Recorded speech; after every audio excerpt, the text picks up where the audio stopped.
What is up, everyone? VenomSting234 here, and I am back here with another news kind of thing update. So, my current location is in Indianapolis, Indiana, our terminal here. And I have to say, it's gorgeous out here today. Maybe a little warm, but I'll deal with it. However, let's get to it. So, recently, there has been a huge turn of events. And that would be the complete shutdown of Backpage.com. And I'm reading the article here on the Washington Post. Backpage CEO Carl Ferrer pleads guilty in 3 states, agrees to testify against other website officials.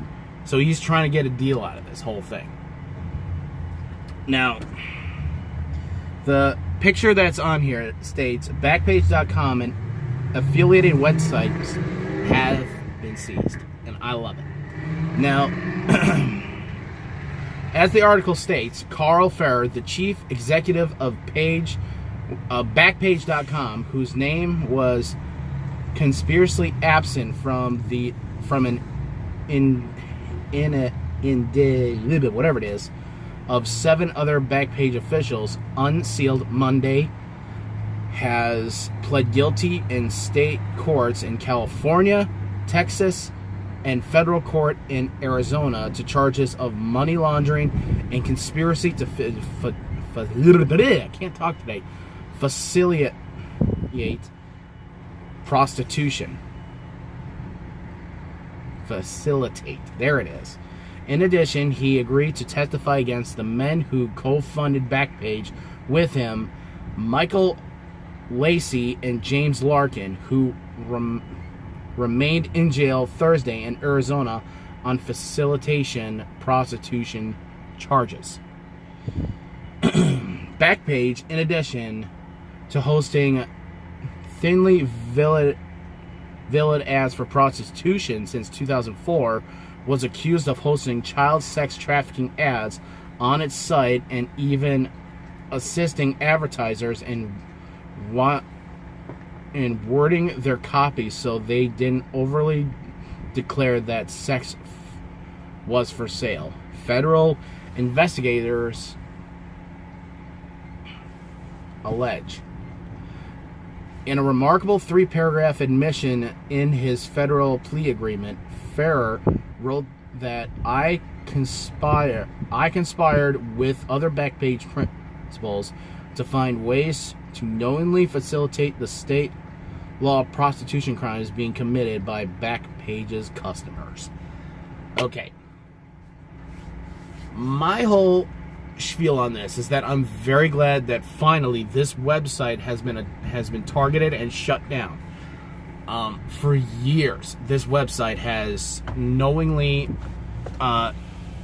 given out prostitution to its it's basically given out prostitution to the open public. And I would say at first they got rid of the escorts page, and I'm very glad that they got rid of that. And that kind of slowed things down, but they found a way to get around that. So what they decided to do was, instead of just keeping that site, part of the site down, they seized the whole site and shut it down altogether, which I'm very glad that they got to do.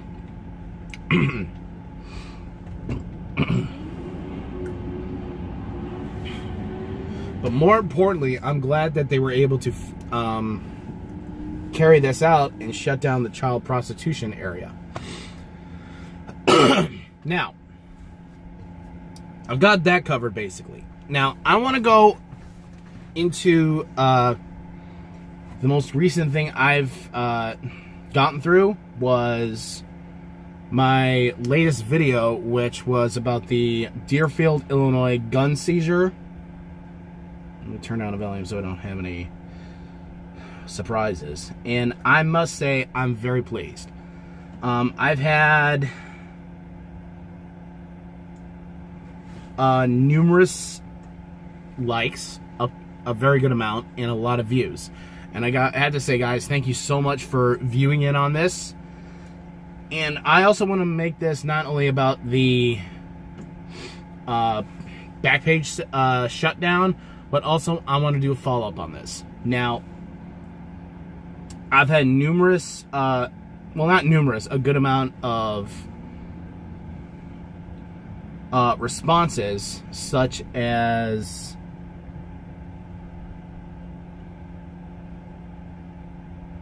let's see.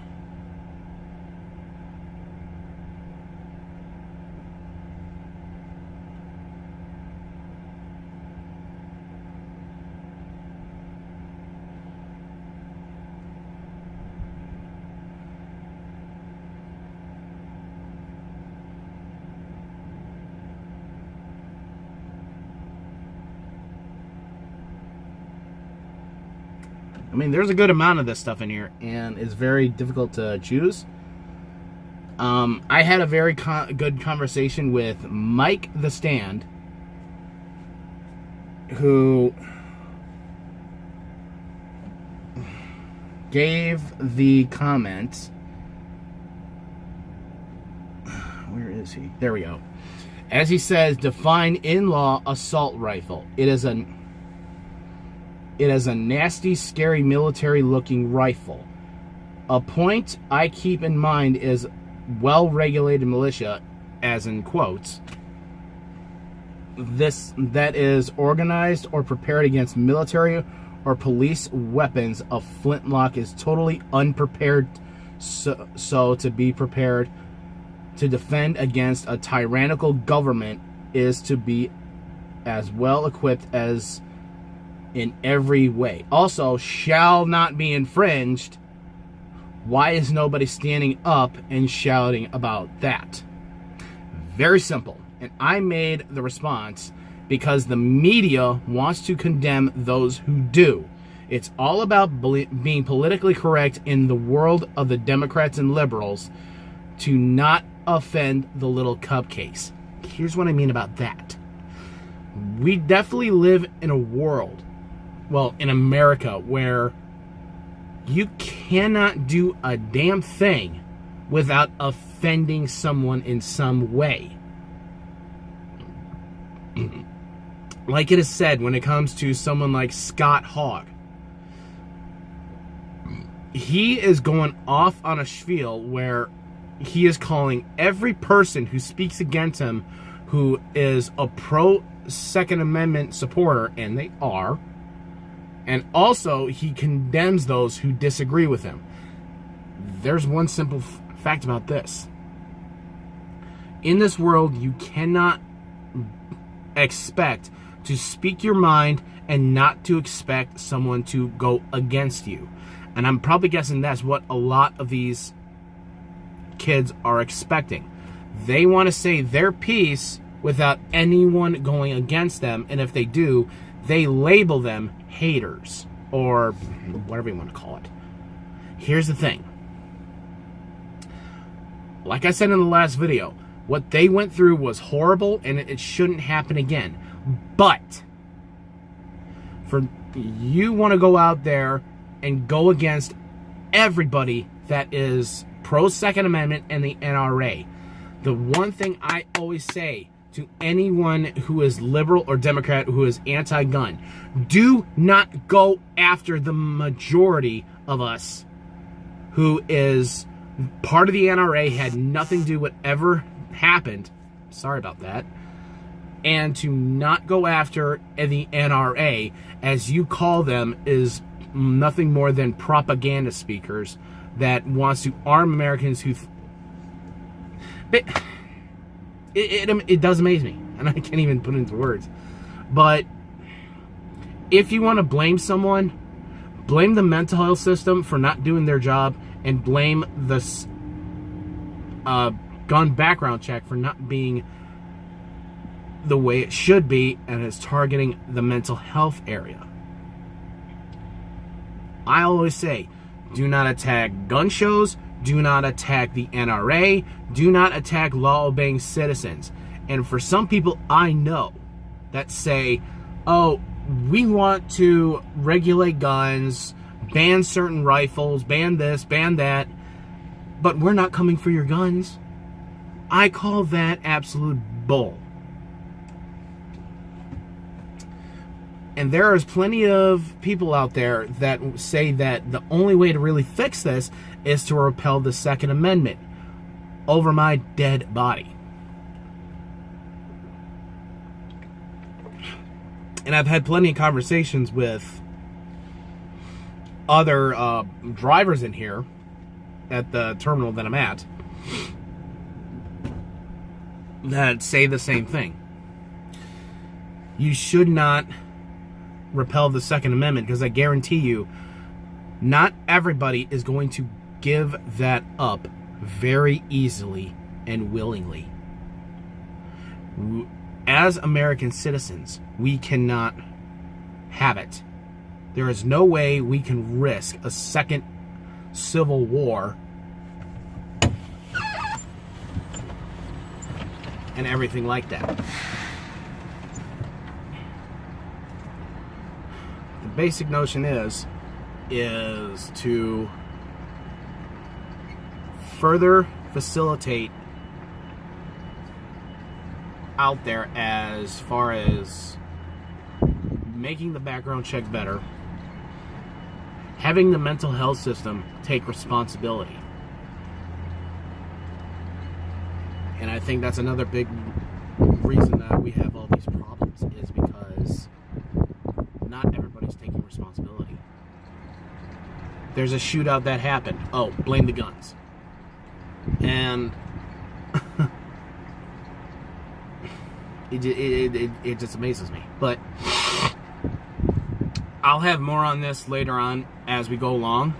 But I think right now, I think the best thing to do is to further educate ourselves as American citizens and not let a bunch of crybaby teenagers, well, I forgot I said that, not let a bunch of teenagers, especially someone like Dave Hogg and his buddy, who said only after one incident they are now experts on school shootings. And might I say, the one thing that really got me going on David Hogg is when he said that the past generation has no idea what it's like to be shot by an AR-15. Let me correct him on this. I would love for him to say that to any World War II veteran, any Vietnam War veteran, any Korean War veteran, any Iraq War veteran who have gone through 500 times worse than what he went through. Oh, wait a minute. He didn't go through that at all. He changed his story when he was interviewed for the first time. He said that he was in the school when it all happened. If you don't believe me, you can look up his first interview. But when his second interview called, he stated that he got on his bike and rode toward the shooting. The first thing I said was, this guy is a two-faced liar. And secondly, I would said, why would he go towards it?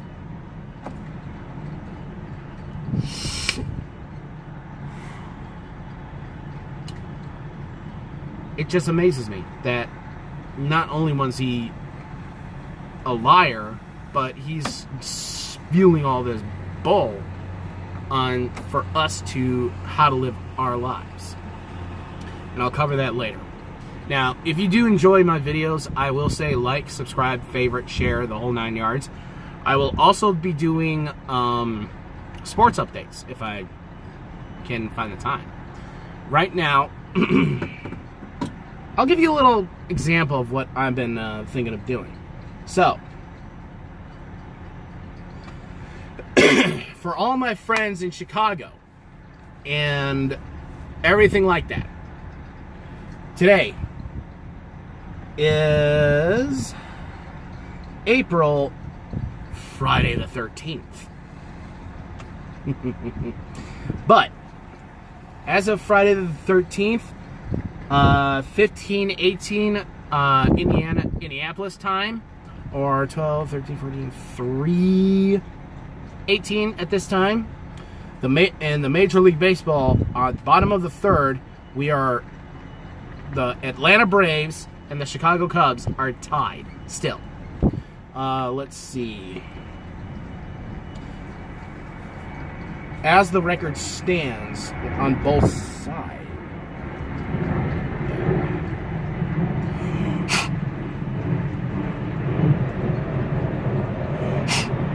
Sorry. But as the records stand, the Atlanta Braves are ahead by 7-5, and the Cubs are even at 6. Hopefully, that'll change in time since I'm a Cubs fan. But anyway, that's all I've got for that one. Like I said, like, subscribe, favorite, share, whole 9 yards, and I'll see you guys later.